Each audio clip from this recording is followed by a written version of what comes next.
today I'm going to talk, it's going to be a case study. A lot of my work is around suburbia, suburban decline, suburban poverty, suburban sort of redevelopment is the latest kind of thing that I've been looking at.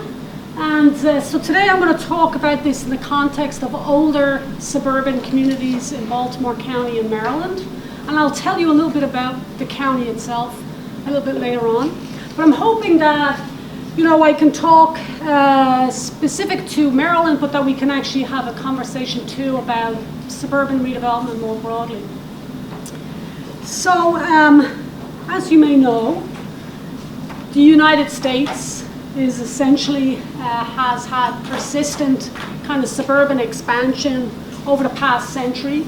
It's resulted in a large kind of swath of low density development, commercial strips, in a kind of very auto-centric environment. And so this typical kind of suburban sprawl has received a lot of criticism in the world of planning and city and regional planning. And it sort of doesn't align with these, especially in the more recent years, kind of urban planning goals that seek to make more walkable, compact sorts of developments. With a mix of sort of housing styles, right? So in some ways, this typical suburban sprawl is not aligning with what the urban planning world wants.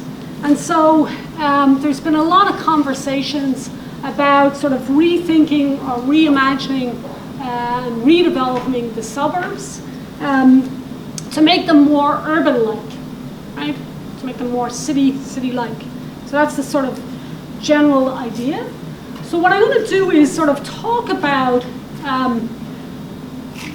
residential redevelopment in particular, kind of focusing on these older suburbs in Maryland, to kind of think about maybe the different forms that this redevelopment might be taking, and what types of older suburbs this redevelopment is happening in. And so older suburbs for this particular, in this context, are actually places that are outside of the central city of Maryland, right? Of Baltimore City. And I'm going to show you a map a little bit later. And they're essentially built largely prior to the 1970s, right? So these are the sort of places that we're talking about. And the literature has kind of noted that these are places that have experienced a certain sense of decline in more recent years. Part of a kind of general, maybe aging process, right? And so there's sort of a conversations about disinvestment in some of the housing in these suburbs, as well as the sort of infrastructure overall. And so you could think of these suburbs as potentially ripe for some sort of redevelopment, right? So as part of this analysis, we're going to identify different types of older suburbs that have experienced significant redevelopment over a 14-year period, starting in 2000. And we're going to look at concentrated forms of redevelopment using some exploratory spatial analysis and descriptive analysis, as well as some qualitative sort of methodologies, right? So it's not a paper about why redevelopment is happening. It's really it's more of a description of what's going on, right? So we could think about conceptualizing sort of suburban redevelopment, thinking about it with these three kind of ideas that I'm going to sort of throw out here, and I'm going to explain each one of these. But thinking about this urban planning kind of desire to create more walkable, denser, compact environments, right? Being potentially an influence on what types of redevelopment is happening, as well as what individual property owners might be doing as well, right? Who live in suburbia. And then I'm going to talk a little bit about this concept of like a suburban ideal and a kind of suburban persistence model that has been described actually going back to the 1970s. All right, so I'll talk about each of these. So new urbanism, for those of you who may not know, is really come out of around the period of the 1980s, out of the world of urban design and sort of architecture. So concerns about suburban sprawl actually really started going all the way back to the 1950s, but there's been much more efforts by policymakers and planners to limit and control suburban growth beginning in earnest in the 1980s and 1990s. And so new urbanism began during this period to focus on changing the physical form of suburbia, looking at the design of developments, creating more mixed-use development with pedestrian and bicycle-friendly kind of environments, right?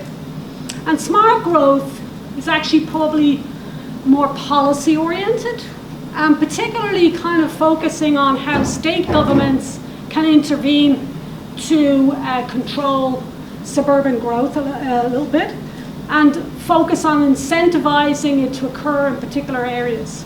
So new urbanism and smart growth, in a sense, kind of get us to think about ways in which we can redevelop older parts of our metropolitan regions.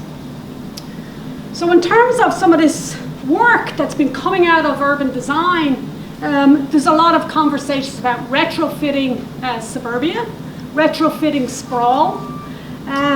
There's been some books that have documented examples of suburban development, redevelopment projects that include the adaptive reuse of old strip malls, commercial spaces, the scraping of large parcels to introduce more mixed use, the regreening of suburban parking lots, right?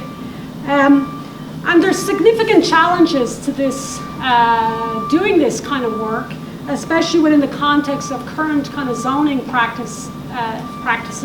I'm not going to go into too much detail on that, but certainly what we can see is that local suburban planning and policymakers have actually adapted or kind of see a potential market demand for these redevelopment projects in a more new urbanist sort of style. And this is particularly going to be the case in the context of Baltimore County.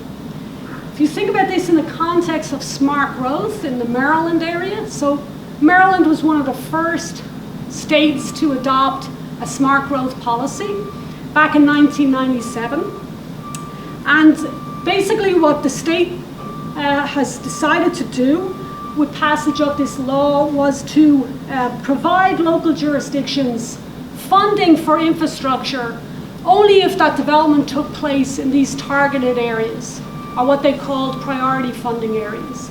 So these areas in black, so if the local jurisdiction decides to develop outside of those targeted areas, they won't receive this state level funding. So it's a sort of incentivized type of program. So in more recent times, sorry, I think I'm going the wrong direction. In more recent times, there's been a lot of conversations, new surveys that have been implemented to try to understand the kind of demand potentially for this type of new urbanist or compact kind of development. And so while these surveys generally say that people still desire living, the majority of people want to live in low density suburbs, there is supposedly a kind of increasing potential demand for more compact, for people to live in more compact environments, particularly retired and baby boomers. So some of these surveys suggest that. And this has kind of become part of a broader conversation in a way about suburbia's future. And so the new urbanist kind of paradigm, I'm calling it the smart growth paradigm, kind of suggests the possibility of a kind of changing traditional suburban form to align with this shift in market demand. So this has also become this is bigger in the field of planning since also probably the foreclosure crisis. And also conversations too about changing US demographics. And so the suburbs were built to accommodate two-parent family households with children, and the household size has shrunk considerably. And so some are suggesting that the days of meeting them, that the days of that suburbia is kind of over, and this is some part of this narrative. And the future demand for housing will be driven in some ways by seniors who will make up about 20% of the population by 2030. So planners, there's conversations in the planning community to accommodate for this new demographic. Okay, so what does this all mean? So that's on one hand, we have this sort of conversation going on in planning to reinvent the suburbs to be more urban-like. Then we have sort of another conversation or another activity that's going on, which is what the individual kind of homeowner might be doing to their own individual housing. And so this is an image of the quintessential kind of post-war suburb of Levittown, New York. And so this image here on your far left is an image of a house, a typical Levitt-style house. But this image on this closer to me is the home before it was changed and altered, right? So people will add another story to these homes, right? And alter and change them. And so the New York Times actually did a whole photographic kind of documentary of the 60th anniversary of Levittown showing how these houses have been changed, right? So some suggest that actually property owners in a way are kind of co-producers of their urban or suburban environment. They remodel homes to reshape what they need them for, reshape the entire kind of neighborhood. There was a whole industry of folks that was built around remodeling and rechanging these homes. So the Levittown story demonstrates that homeowners will constantly reinvest and a constant valorization of the current kind of urban setting, right? In some ways, the urban low density kind of setting. And sometimes they do it in kind of fairly obnoxious sort of ways. So there's also this process of where they tear down the original kind of post-war houses and build bigger houses. And this is often referred to as suburban mansionization or McMansion infill. And actually this is happening in Australia too. It's called a Knockdown Rebuild. And so in some ways we've got this additional thing where maybe we're creating even less density, right? We're getting big houses, less families, and you know, we're not necessarily, this is not really fitting in with the urban planning kind of paradigm, right? And this has been noted to have happened in lots of wealthy kind of suburbs, but also in more modest income suburbs, which kind of suggests potentially, some argue, a sort of form of suburban gentrification. So then we also have this other sort of conceptual kind of framing that I'm doing, is to think about suburbs as persisting, right? And there was a lot of conversations about suburban change that was going on in the 1970s, particularly with African American populations suburbanizing. And it became a question of, is this going to make the suburbs change? Well, there was this idea back then of suburban persistence, which is a model that suggests that the social status of a suburb is sort of fixed early in its history, and that it maintains a consistency over time, right? So this is sort of a questionable in some of the latest work on suburban decline kind of suggests maybe this is not the case. We are seeing a kind of different incomes coming in and other incomes moving out, right? But in exclusively planned suburbs of the mid sort of 19th century, these sort of suburbs, which you might call fitting into this suburban ideal of the time period, the bourgeois utopias that were spoken about by Robert Fishman in his kind of history of suburbia. Places that might be like Upper Arlington, or where they've maintained a very elite status or upper middle class status for a very long period of time. And so they persisted to kind of have those characteristics and maintaining them. Right. So let's go back to our research questions. So based on thinking about this new urbanist kind of approach, this approach that the individual homeowners are doing, and this idea of suburbia still persisting on some level, right? you could think that there might be different forms of redevelopment in different kinds of suburbs, right? And so this is what we're kind of trying to identify. So part of what we did here is do this within the context of Baltimore, Maryland. So there's a couple of things that are important to realize. Baltimore County is the county that I'm focused on. It's just outside the city of Baltimore. And the older suburbs that I'm looking at are these areas that are in the darker gray. They are not individual municipalities. It's important to realize that. Maryland has a very strong county government structure. So the county controls all the fiscal, the taxation, the zoning, and so on, right? So it's not like other regions in that way. So that's one thing to point out. And the second thing is that this county has had an urban growth boundary since the 1960s. So it's been controlling its growth for a very long time. And the smart growth policy of the state providing infrastructure development sort of fits in with this model because these priority funding areas are also the areas inside this growth boundary, right? So when you drive through, if you ever go to Baltimore and you get on 83, it's fascinating. You drive through into Pennsylvania, you see all this sprawl, right, in Pennsylvania, and then it stops, and it's all countryside, and then it goes back to the city because they've controlled all of this growth, and it's leapfrogged into Pennsylvania, actually. But so these places are not individual municipalities, so that's going to be important. And so the counties actually had, since about mid-1990s, efforts to revitalize its older suburban areas. Mostly those on the south, this southwest here, or southeast. So you've got Middle River, Essex. These are older industrial suburbs. So Bethlehem Steel was located out here. So a lot of the revitalization efforts of the county has focused there. This is a mix of different kinds of suburbs. So these are two primarily African-American suburbs, majority African-American. This area here is a lot of immigrant population from Russia. A lot of Jewish immigrants have moved in here.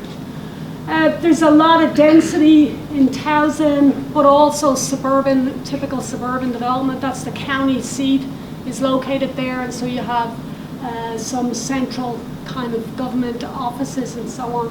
So the county is very varied in terms of the types of suburbs, older suburbs that it has. So you could see this redevelopment maybe be different for different ones.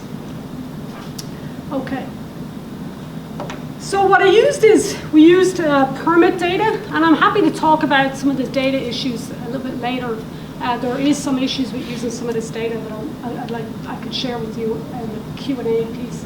But we did residential permits we looked at for Baltimore County, using the entire county, and we had addresses for those permits that were issued for $50,000 or more on the permit itself, right, for redevelopment. So when you go and want to do something substantial or significant, you'd have to apply for some sort of permit from the city to do that, or from the county to do that. So permits that were issued for any new construction, we refer to as residential infill development. And then permits that are issued for any alterations or major kind of repairs, we refer to as residential rehabilitation. Within this category, there may be a tearing down of the original structure and a rebuild of those. And we also looked at some of the county minutes for their planning commission meetings, their master plans, various kinds of documents, newspapers, and other articles that were describing some of this redevelopment that was going on, and then talked to some planners, and then went and did some field work, taking photographs and notes and stuff about the different permits. So we mapped these data using the addresses that we had. So we also calculated what is called a local indicators of spatial autocorrelation to essentially identify statistically significant clustering of this redevelopment, right? Rather than saying this redevelopment is random, there's some sort of effort, there is some evidence that it's not. right? And so identifying where those clusters of high redevelopment might be. And then we used Google Street View and field notes and field work, a lot of field work, to go out and actually see what was going on the ground, right? Once we saw that this permit had happened, what did it look like? So I'm going to talk a little bit about this in a larger kind of context right now. This is a lot of information to take in. So what I want you to focus on are these, I sort of describe some ways in which some of these suburbs were receiving a lot more redevelopment than others. So in the context, so for here, these three suburbs here of Catonsville, Pikesville, and Towson, they're typically kind of very middle-class suburbs already. Already have a certain level of concentrated kind of centralization going on. You might think of them as edge cities on some level, right? They received the vast majority of the residential rehabilitation. So this is just the rehabbing of the existing kind of housing stock itself, right? So they received most of that. The highest amount of reinvestment money over this period of time. So this is the totals here. So we're talking about $500 million worth of reinvestment in the existing kind of housing stock over this time period. In Towson, we see about $144 million issued for residential rehabilitation of single-family housing. So these are the single-family units, and then we've got some multi-family units.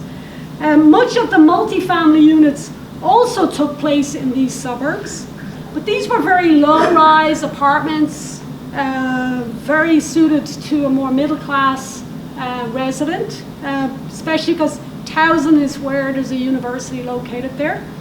So, and they're very historic multifamily dwellings as well. And so an example for one of the permits was issued for $4.2 million was issued for a upgrade of one of the more significant residential multifamily historic dwellings in the Towson area, a sort of high-end residential complex.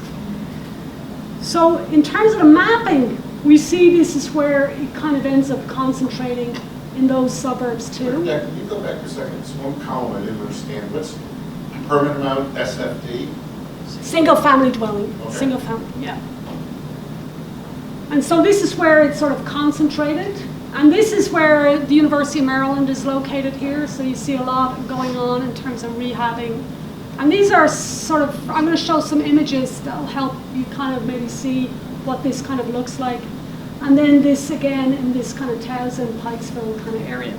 With some of this going on as well around these waterfront industrial kind of suburbs as well. So this is one image.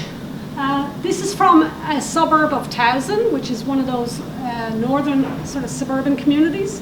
It's an historic neighborhood called Stoneleigh.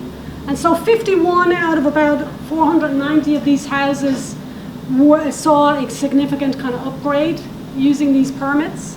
It ended up being about 100,000 a property, so some of them probably got more than others, but that's sort of a significant amount of reinvestment going on in this housing stock. And these are also part. This neighborhood is also on the National Register of Historic Places, so it receives tax credits for some of this redevelopment that's happening. And about, I think about 45% of all the credits that were used for the entire county went into just a couple of these neighborhoods where you see this significant kind of clustering in the northern part, in those northern kind of older suburbs. Yeah. Was it sort of, when you were looking through this, did there appear to be like sort of a diffusion process where like in one period of time you saw a series of permits and then those sort of like social network type of expansions occurred from that sort of central point? Well, that's a great point. So one of the things, there's a couple of things that your question raises. So the time period we're looking at is sort of actually the foreclosure crisis kind of happens sort of in the middle of that. So So a lot of this is happening prior to that, and then you see sort of a significant dropping off of that rehabilitation after the crisis and coming back up again a little bit later. So there is a time variable, but also the spatial autocorrelation, I think, makes a whole lot of sense. Is that because one of the things that the spatial analysis allows you to see is that you're influenced by your neighbor, right? And so I would think that that makes sense, right? If I'm going to reinvest in my house and I see my neighbor doing, if I see my neighbor reinvest, I'm more likely maybe going to do something similar. So I do think, but I don't know if I don't know who starts the process, but that's probably something that's going on. So reinvestment in these old sort of streetcar neighborhoods has never been really coupled with any large-scale disinvestment, right? So it's not what I would consider part of a suburban gentrification, because usually with gentrification you need to see some sort of major decline, and then these have kind of, I think, been part of that suburban persistence, right? Where they've maintained a very similar status over a very long period of time. So these would be 100 years old or more, these neighborhoods. Then you see some of this going on. And so this single family home, and this is more in these formerly industrial suburbs that are also close to the waterfront. So here you see a kind of typical housing that's in this neighborhood. And then this is the redeveloped kind of house. And so that's not, it's not too dramatic, but this is also being built in replacement of this, right? So it's very often very much more kind of significant, expensive, much more expensive than the original structures. So one of the things that happened in this area was that the waterfront homes were devastated by a tropical storm that had come through in 2003. So an example of one of the suburbs lost about 13% of its housing, right? And then another 40% of the houses in this area were significantly damaged, right? So there is a need to rebuild, right, after something like that. And there is planning efforts to raise these houses up, right, because of this storm. So there's elevation going on for some of this housing. But I would argue that this replacement is something quite significantly different, right, to what the original homeowners. So, and so in a recent article around the period of time of this happening, the Baltimore Sun did a piece where they were showing that there was a number of homes that came up on the market for over $1 million after the storm that happened. So this thing that we measure per se, in this we can't say if this has displaced any original kind of residents, but we would say that certainly there's some form of indirect displacement in that the modest income folks can no longer maybe afford to buy these other structures, right? This is the residential infill, and so what I want to show here is that a lot of the infill development that's gone on has occurred in the formerly industrial suburbs as well, and sort of in those edge city developments that I mentioned before, the same sort of places that saw some of the rehabilitation also saw a significant kind of infill development going on. And some of this infill, what I think is important to realize from a planning perspective, just because it's infill doesn't mean it's more dense necessarily. And so this is single lots, right? So there may be a single lot that was empty in this particular suburb, and they built another, just sort of a sporadic kind of single family house here and there getting built. And then some of them are larger scale developments, but of single family housing, not necessarily apartment complexes. And there's sort of not as many in terms of the construction of apartments going on, except for in this community of Towson, where you see that density happening, that that is so sought after by these urban planners. So this is the spatial autocorrelation for that. And so this is sort of seeing some of this clustering in specific kind of industrial suburbs. Some of it's sporadic here and some of it out in this Pikesville kind of area. And in the Pikesville area, this is very much new suburban subdivisions, basically. So it's not any kind of real new urbanist style development. And this is sort of an example of one of these new subdivisions that has gone in the case of this formerly industrial suburban community. And this project, what's important here, I kind of want to point out, is that what was there before was actually a subsidized housing development that was owned by Hood. And they replaced it with this new subdivision called Renaissance Square, where they built 48 townhomes and 67 detached kind of housing. And then they had an 81 unit apartment complex for seniors. And that was the subsidized, that was the subsidized kind of replacement. But there was this complex, this was originally sort of public housing that had been built sort of in the 1940s and 50s. And so many of the residents of those communities were given vouchers to go somewhere else. And this replacement was a market rate new development that was going on.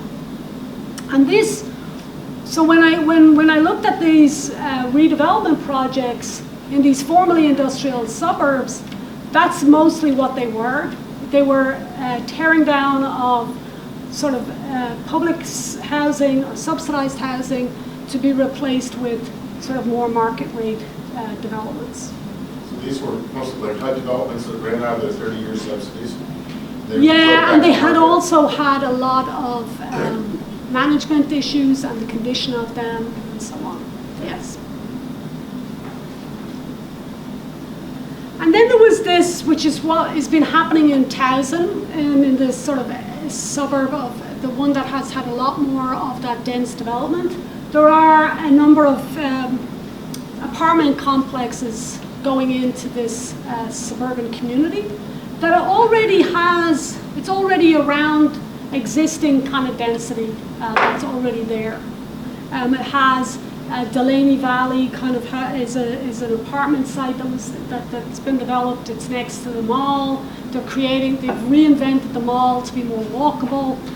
So they've really taken on a kind of much more new urbanist kind of development structure.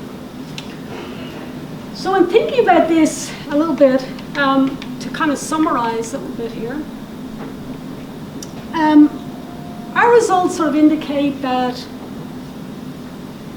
the type of older suburb that experiences redevelopment, these are the kind of types that we see as experiencing some sort of rehabilitation or residential infill, are these older, wealthier kind of streetcar suburbs, some of these formerly industrial suburbs, and then some of what we refer to as these edge cities. And the first type we describe, these are places where you have these historic houses, arts and crafts kind of style homes, Victorian kind of architecture. So residents of these older suburbs can avail of the county's historic tax credit program. And the rehabilitation taking place here indicates a kind of process of what we think of as a kind of suburban persistence, where the suburban ideal is still alive and well and valued by these local kind of homeowners. The second type we see are experiencing redevelopment are these formerly industrial suburbs, where there are two processes going on, we think. One is rehabilitation of these waterfront properties, where they're demolishing some of the small post-war housing to be replaced by much larger and much more expensive single-family homes. And the second is in the form of a large-scale residential development that's not necessarily more dense than what was there before, and actually kind of including some market rate homes, detached homes and townhomes and some seniors to replace a kind of subsidized apartment complexes that were there before. And then the third type we sort of look at as these edge cities where you already have some sort of existing density. And because I think the county has been really good at limiting growth in its outer region, its outer suburban areas, they've been able to increase, yes? I have a question. You want to finish what you're saying, then Yeah, so they've had a focus then on densifying inward. Yeah. The planning tools column, Yes. is any of that tax abatements, property tax abatements? Property tax abatements for, you mean for redevelopment? Yes, for some of the developers, yes. Is it all property tax abatements or just some? Some, yes. What I think's what I think is happening in terms of a lot of the redevelopment is actually not as developer driven as what we might think. It's much more individual based kind of property owners. But when developers are involved, there has been tax breaks for them. Right. Yes. Thank you.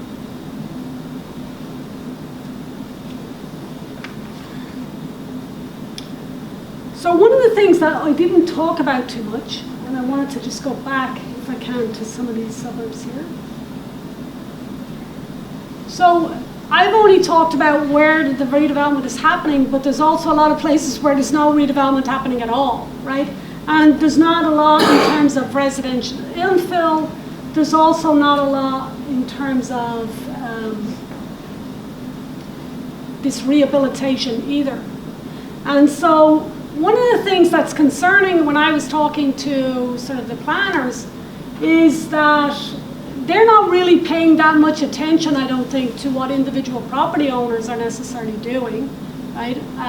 In terms of rehabilitation of homes or whatever.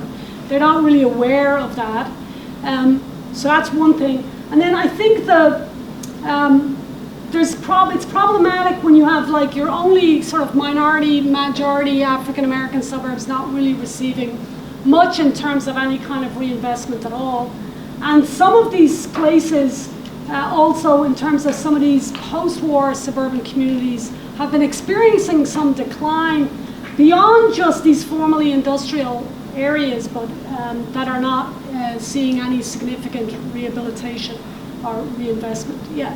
Kind of on a related note, back to your data, this is all for permits above $50,000. Yes. Right. So do you think there's some censoring involved? Yes, so I think one of the things, yes, for sure. And there may be more like going on than what's being said here, for sure.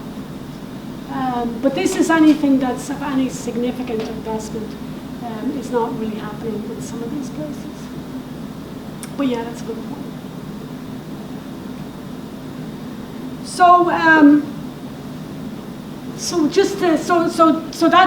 there's also in our conversations. So there's also a kind of concern about some of this rising suburban poverty issues, right? In some of these places, and so I don't think the county, in talking to the planners, were also not really concerned too much about that. Or they didn't have any efforts to kind of think about ways to include more affordable housing in some of their bigger redevelopment projects that they were doing. So that was sort of in terms of some of the things that are not happening with this process as well. It's something I want to highlight. So I think some of this we have to sort of think about in terms of the residential infill side. Some of what's happening is in these formerly industrial suburbs, both the rehabilitation and the infill, I think, has led to a certain amount of direct and indirect displacement of individual families that live in those suburbs. Although we didn't measure what that might look like. We don't have numbers on that, but we sort of believe that that's the case. Also, we found that this suburban redevelopment is pretty uneven across the landscape, but it doesn't answer why that might be the case. We're not really sure why. We think there's maybe some efforts of some of these planning tools may be affecting things, may not, but we don't know why. Some suburbs receive significant investment and others don't. And we sort of argue that planners have to kind of play a more important role, I think, too, in what individual homeowners are doing and in their efforts to redevelop these suburbs, that it doesn't lead to some sort of exclusion of particular groups and displacement of certain groups, especially as we start to see suburban poverty increase and also the neglect of some of these minority suburbs may be somewhat problematic. So I'm happy to take questions. Yes? Very interesting. I was wondering, suburbia is an American thing, right? Sort of. If you want to redevelop, and I was thinking about the redevelopment of the inner cities, say Pittsburgh, Indianapolis, right? That looked like the pigs 40 years ago. How does this suburban revitalization link to that? It seems to be earlier development of revitalizing the inner cities. And when I think about redevelopment, what is it that you're trying to fix or do? I mean, what was the cause of that decline of suburbia? So this is a great question. So there are a couple of things that people think are creating suburban poverty, for example.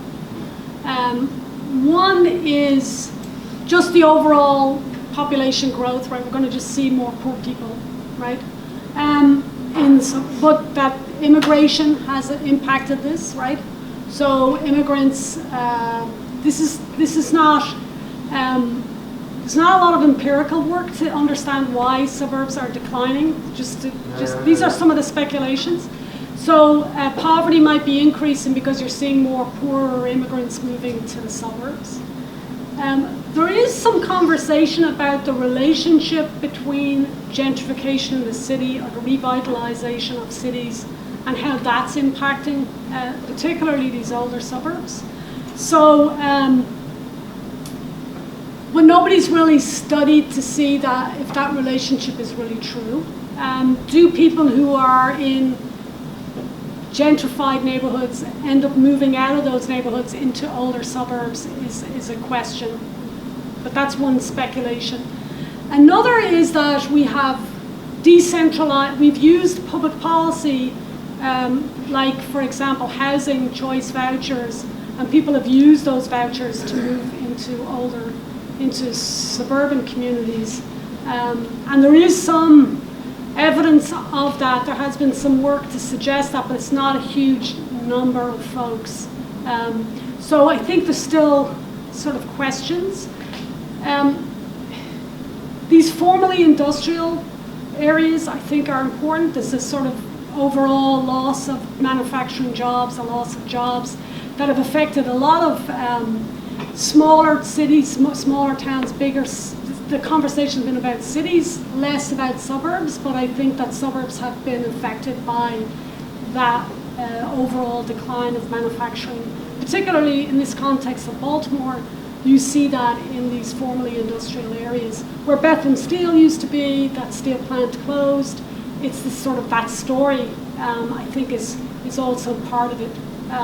But to be quite honest, there's a lot of theory about what's happening. There's not a whole lot of empirical kind of work to really identify exact causes. Yeah.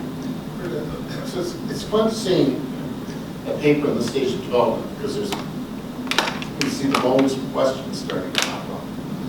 So as I was listening to you, a couple things struck me. The first is probably standardize some of your investment data per square foot, if you can do it, Right. give you we'll get at some of these notions about how space is used. But probably you could benefit from kind of putting a supply and demand framework on here. Because part of what's going on in regions is destinations have changed. So in the area you're dealing with, you've got cost pressure coming out of DC. You've got a development node around the University of Maryland, county seat in Townsend State, development node. You've got push forces coming out of Baltimore because you've got some neighborhoods in bad shape. And then the waterfront, you've got a valuable amenity with most likely fairly cheap land because it's got to be cleared. So as I was listening, you're saying, what's the independent variable, what's the dependent variable in all this? Is the dependent variable the outcome of population and density? Or is the dependent variable where the investment's taking place and kind of sitting there where you could do both? You know, separate papers. I'm just kind of wondering how you conceptualize where you go forward and how you kind of separate the market mess. Yeah, so that's a great question. So for So this far, paper, you've got 5 great questions. Mine's only semi-good. so so this paper has actually been published. So just so you know, but it's the question became about where is suburban redevelopment being produced as opposed to the demand, like where's the demand for this redevelopment coming from? So so it's kind of interesting. So I did some work on Upper Arlington here in Columbus, and similarly looking at redevelopment processes there. And I'm not sure there's a lot of market analysis going on for some of these redevelopments. I think that's right. So I think there's a buzz going on that like suburbia somehow needs to fix itself, and there's lots of suburban planning communities doing this. Like you think of Dublin here in Ohio, you think about Upper Arlington and some of the strip along Lane Avenue. In our conversations with planners from Upper Arlington, they are just under the assumption that this is a way to bring in a certain demographic that's demanding more density. Well, I don't know if anyone's really, I don't know if they've done a whole lot of analysis to kind of identify if that's really the case or not. But so while there's a conversation about like there is this need to kind of understand the demand, I'm not sure if that's really what's driving the whole thing to begin with. Well, it's got to be a rate of return somewhere. In terms of the geographic patterns, in one of the earlier maps you had the road network. What about the light rail network and access to Baltimore? Yeah, so that's often called the freight rail. When I lived in Baltimore, that's what they used to call it, the freight rail. That rail just is one line to go from, and this is sort of out of the bounds of the study that we were looking at because it's an older, it didn't affect some of the older suburbs, but certainly if I look at this map, if you go back to this map, so this is the growth boundary, and so the county has actually focused a lot of its targeted development in Hunt's Point, Hunt Valley, and there's another one of Owings Mills where the light rail goes. So yes, there is this transit-oriented type development. It sort of doesn't fall into these older suburban areas, but that is a priority in the county for sure. I was wondering, I mentioned the suburban is more maybe of the American thing, because in Europe, certainly in the more densely populated areas, you have had planning and zoning, and I can testify to that in place for centuries. We're not talking decades, yes. Centuries, yes. right? I can imagine that suburbia, with as much space as is available in the United States, the farther west you go, the more space you have, right? Mm-hmm. Then it's pretty much unregulated. To what extent would you say is limited government regulation of using space one of the variables that might explain that we need to do something about it now? Yeah. Yeah, so some states are better than others at controlling growth, for sure. And Ohio is probably one of those states that doesn't score very well. So, like the American Planning Association, a few years back, they did a sort of map. They created this map of like where states are really, at the state level, they're engaged in trying to control suburbanization. And having some state level policies that would try to do that. And Ohio didn't score very well, but then you got places like, which every planner loves, is Portland, Oregon, you know, where you have a growth boundary at a regional scale. So I think it's very varied. And this is what's, I think, different about the US context, is that local jurisdictions have a lot of say over their land use and zoning than you would see in Ireland or the Netherlands.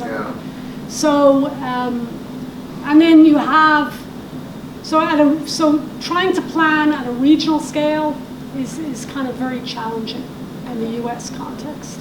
So, I mean, Maryland was, when Maryland had it passed its smart road legislation in the 1990s, that's when Governor Glendenning at the time went around the United States selling this kind of idea of smart roads, and some states really took it on. Like New Jersey, for example, had a smart road kind of legislation, but it's sort of it's challenging because you got these different levels of government. Yeah. So controlling suburban growth is a big issue. So you had mentioned that you kind of saw like a dip around the crisis and then like a big uptick. I didn't know if in the data you see like were the patterns different before and after that. So the crisis was like a huge hit to a lot of different places, and maybe it hurt certain places more, or certain places survived it better. Did you see differential patterns like before and after? Yeah, I mean, individual homeowners, you saw that drop a lot in terms of their rehabilitation of their housing and so on. Housing has really continued to densify a lot. The county has, there's a lot of redevelopment happening there, so I don't think that's really slowed that much. So some of the areas that I showed with the apartment complexes, I mean, I went back there after not being there for a few years. You can hardly recognize it. It's really kind of taken off. So I think it's pockets of this new urbanist style of development.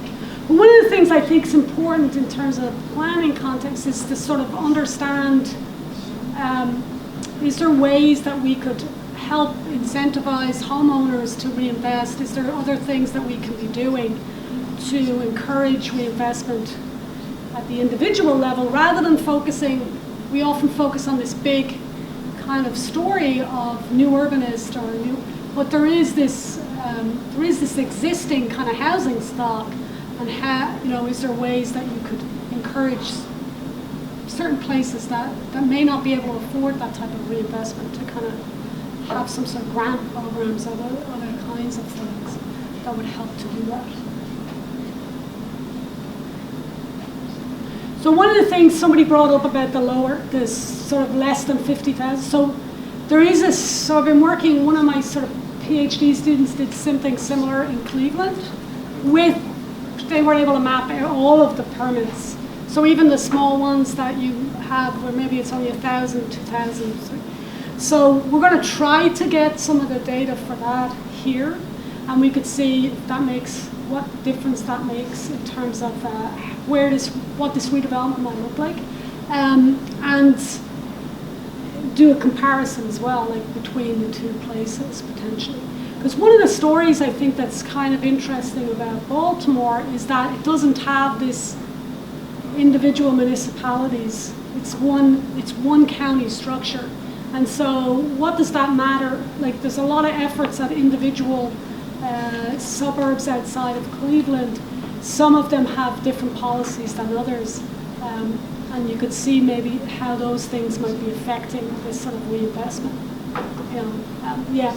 Yeah, as a follow-up, here in Ohio, I know that the Community Reinvestment Act or the CRA districts, like to qualify for the permits, you have to be over a certain type of Yeah. expenditure. Right. So like at the margin, the value to the homeowner for those improvements are going to be different once you get to that certain. So yeah, I think that's better. Yeah. Well, that concludes our time. Thank you very much. Thank you, guys.